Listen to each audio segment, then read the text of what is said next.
Olá, estudantes do segundo ano! Nesse vídeo, vamos falar sobre solubilidade e curvas de solubilidade. Vamos lá? Então, o que é a solubilidade? A solubilidade é uma propriedade física que mostra a capacidade que uma quantidade de solvente tem de dissolver determinado soluto. Então, por exemplo, aqui eu tenho um café sendo adoçado. Eu posso verificar qual é a capacidade que essa quantidade de café, numa determinada temperatura e numa determinada pressão, pode estar solubilizando esse açúcar que vai estar ali dentro, certo? Em relação à quantidade que se pode solubilizar, a gente vai ter os solutos então classificados em solúveis, pouco solúveis e insolúveis. Então, solúvel é aquele que se dissolve completamente, como o nosso exemplo do açúcar no café, que se dissolve completamente. Pouco solúveis são aqueles que apresentam dificuldade de solubilizar, como o hidróxido de cálcio na água tem um pouco de dificuldade. E aqueles que são insolúveis, que não se dissolve de forma nenhuma por incompatibilidade ali entre os compostos. E aí, como exemplo, a gente tem a areia e a água, que a areia não se dissolve na água, ok? Fatores, então, que influenciam a solubilidade.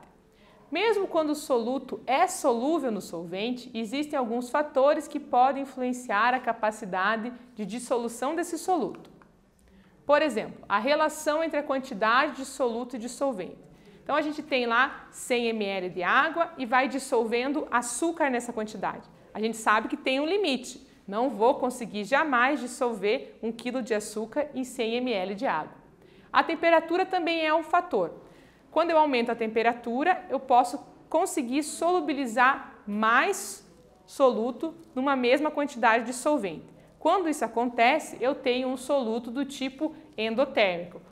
O caso da água e do açúcar é assim: se eu aumento a temperatura da água, eu consigo solubilizar mais açúcar. Se por acaso abaixar a temperatura facilita com que o meu solvente consiga solubilizar o soluto, eu tenho um soluto do tipo exotérmico. Isso acontece, por exemplo, com o CO2, que é o gás que está lá nos refrigerantes. Quanto mais gelado está o refrigerante, mais eu consigo manter o CO2 dentro do líquido do refrigerante, tá? Porque essa diminuição da temperatura faz com que as moléculas fiquem mais paradinhas e aí o gás vai ficar retido lá dentro do líquido do refrigerante. Nesse caso, o CO2 é um soluto do tipo exotérmico. Outro fator é em relação à polaridade, tá? As moléculas aí das substâncias, elas podem formar polos das suas cargas positivas e negativas. Quando ela tem polos, ela é dita polar. Quando ela não forma esses polos, ela é chamada de apolar. E a relação é a seguinte: polar dissolve polar e apolar dissolve apolar, ou seja, semelhante dissolve semelhante. Então, quando eu digo lá que o açúcar se dissolve na água, ambos têm a mesma polaridade, um dissolve o outro. Quando eles não se dissolvem, como por exemplo o óleo na água, eles têm polaridades diferentes, por isso o óleo não se dissolve na água.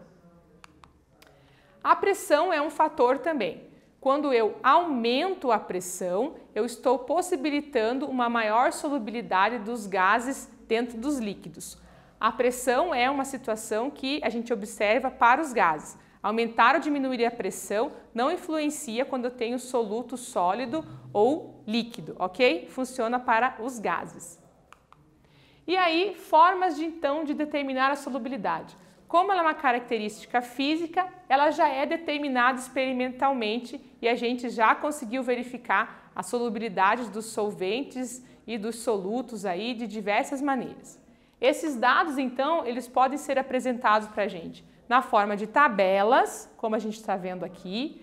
Eles podem estar informados na forma de gráfico, e aí eu olho a tendência da linha do gráfico para dizer se o meu soluto ele é possível de se dissolver ou não.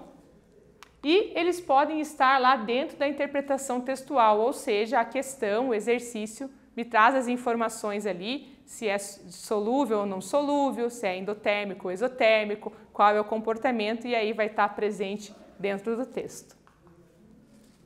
Nesse vídeo, nós falamos sobre solubilidade e coeficiente de solubilidade. Espero que vocês tenham gostado e até breve!